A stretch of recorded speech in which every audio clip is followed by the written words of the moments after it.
देश दुनिया की तमाम बड़ी खबरें 30 सेकंड में आपके सामने रखेंगे और शुरुआत करेंगे खबर अमरनाथ से। बाबा बर्फानी के पवित्र दर्शन के लिए श्री अमरनाथ यात्रा का आगाज हो चुका है। जम्मू के भगवती नगर आधार शिविर से श्रद्धालुओं का पहला जत्था जो है वो कड़ी सुरक्षा के बीच बालटाल और पहलगाम के लिए रवाना हो चुका है। 30 सेकंड में तस्वीरें देखिए।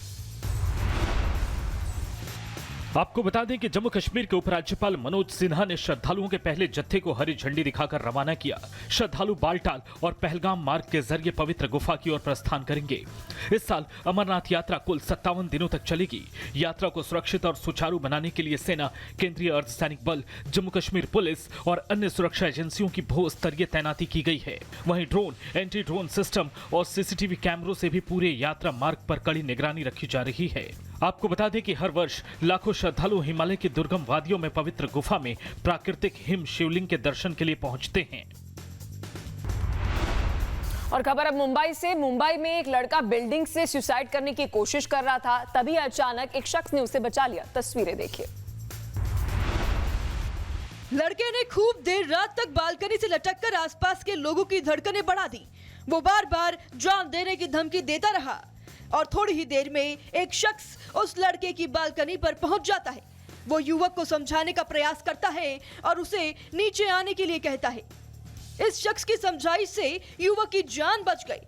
वो तुरंत बालकनी से उतरकर बिल्डिंग के अंदर चला गया, तो वहीं शख्स की सूझबूझ ने इस लड़के की जान बचा ली। तो वहीं उत्तर प्रदेश में अपराधियों के खिलाफ योगी फोर्स का ताबड़तोड़ एक्शन जारी है। बदायूं में पुलिस ने 50,000 के इनामी बदमाश को ढेर कर दिया। डकैती के मामले में जितेंद्र उर्फ डालू नाम का बदमाश फरार चल रहा था। इस बीच बदायूं के सिविल लाइंस इलाके में उसके आने की सूचना मिली। जब पुलिस की टीम ने घेराबंदी की तो बदमाश ने फायरिंग कर दी, जिसमें 2 पुलिसकर्मी घायल हो गए। इसके बाद जवाबी कार्रवाई में जितेंद्र उर्फ डालू गंभीर रूप से घायल हो गया। इलाज के लिए उसे अस्पताल में भर्ती कराया गया, जहां उसकी मौत हो गई। पुलिस के मुताबिक डालू पर अलग अलग जिलों में 1 दर्जन से ज्यादा मुकदमे पहले से दर्ज हैं। मुजफ्फरपुर से सामने आए वीडियो ने सनसनी मचा दी है। एक युवक कार के अंदर ऑटोमेटिक हथियार जैसा दिखने वाला हथियार लेकर बैठा नजर आ रहा था और फिर उसके बाद क्या कुछ हुआ, आपको 30 सेकंड में पूरी खबर समझाते हैं। वीडियो में वो भड़काऊ बातें करता दिखाई देता है और इलाके में गोलियों की तड़तड़ाहट की धमकी देता सुनाई देता है। जानकारी के मुताबिक वीडियो में दिख रहे युवक की पहचान विवेक सिंह राजपूत के रूप में की जा रही है। वीडियो में कथित तौर पर जातीय संदर्भ में आपत्तिजनक टिप्पणी की गई है, जिसके बाद मामला और गंभीर हो गया। मामले का संज्ञान लेते हुए एसडीपीओ ईस्ट 2 मनोज कुमार सिंह ने कहा कि सोशल मीडिया पर हथियारों का प्रदर्शन कर कानून व्यवस्था बिगाड़ने या समाज में भय और वैमनस्य फैलाने की कोशिश किसी भी कीमत पर बर्दाश्त नहीं की जाएगी। एसएसपी के निर्देश पर पुलिस की तकनीकी टीम और संबंधित थाना जांच में जुटे हैं। और खबर अब यूपी के कानपुर से। कानपुर के गुजैनी में घरेलू विवाद ने हिंसक रूप ले लिया। क्या कुछ हुआ, 30 सेकंड में तस्वीरें देखिए। आरोप है कि पति के साथ बाइक से थाने जा रही महिला को बीच रास्ते में उसके देवर ने अपने साथियों के साथ रोक लिया और हमला कर दिया। प्रत्यक्षदर्शियों के मुताबिक आरोपियों ने महिला के साथ बीच सड़क पर चप्पलों, लात और घूंसों से मारपीट की। पति ने बीच बचाव की कोशिश की, लेकिन उसके साथ भी धक्का मुक्की और मारपीट की गई। तो वहीं घटना का वीडियो वहां मौजूद लोगों ने अपने मोबाइल में रिकॉर्ड कर लिया, जो अब सोशल मीडिया पर तेजी से वायरल हो रहा है। बताया जा रहा है कि दंपति घरेलू विवाद की शिकायत दर्ज कराने थाने जा रहे थे। फिलहाल पुलिस वायरल वीडियो के आधार पर पूरे मामले की जांच में जुटी है और आरोपियों के खिलाफ कार्रवाई की तैयारी कर रही है।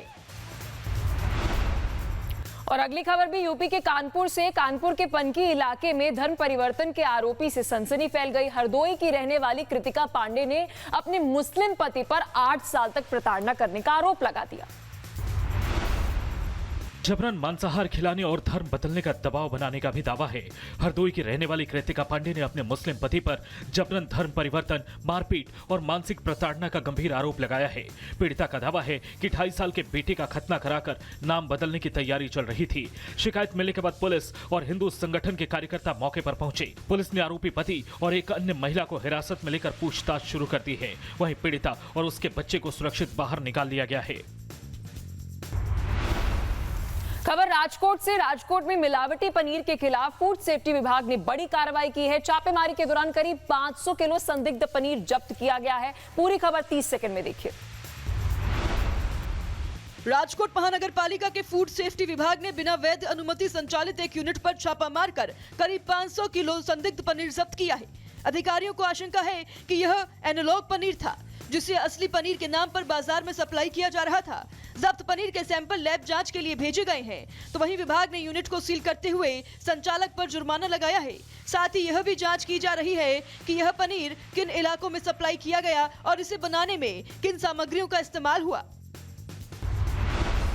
खबर एमपी से। दमोह के राजाबंदी छात्रावास में बड़ा हादसा हो गया। छात्रावास का छप्पर गिरने से 8 छात्राएं घायल हो गई हैं।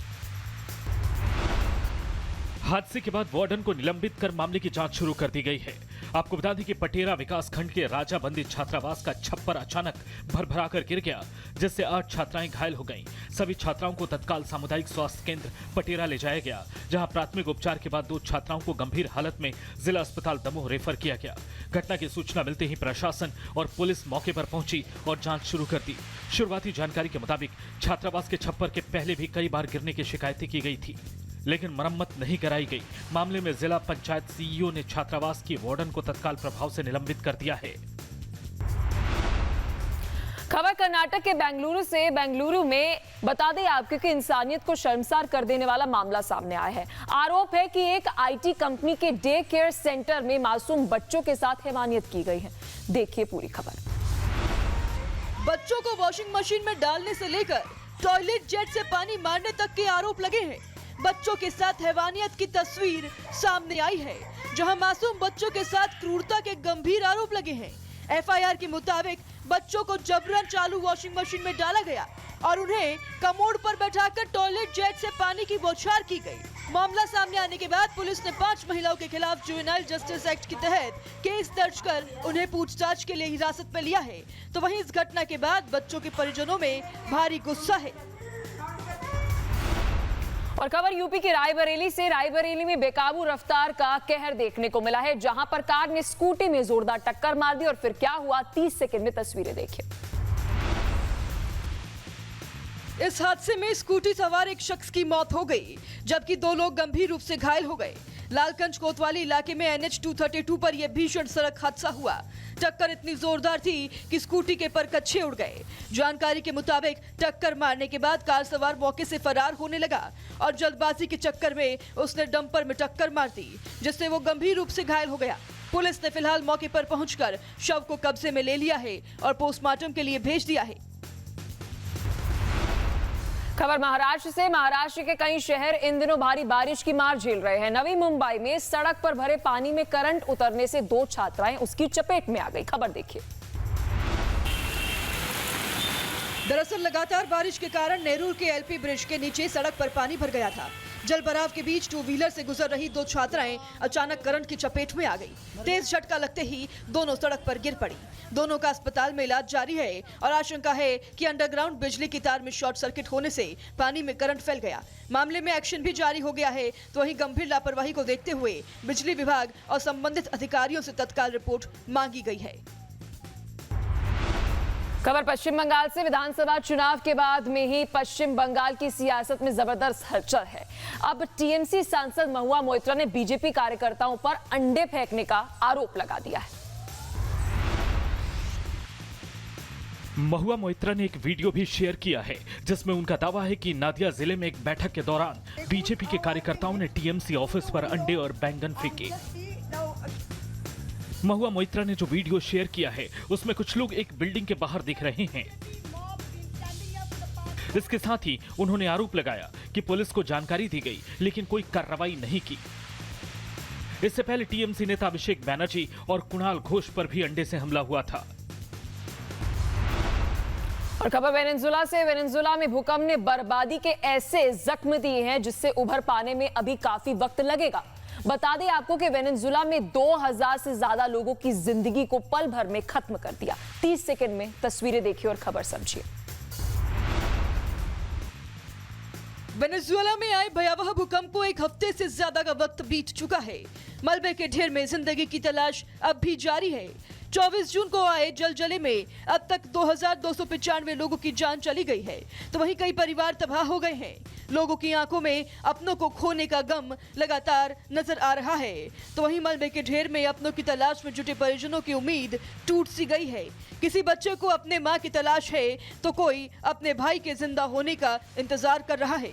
4000 से ज्यादा लोगों की टीम रेस्क्यू अभियान में जुटी हुई है, तो वहीं उम्मीद है कि ज्यादा से ज्यादा लोगों की जान को बचाया जा सके।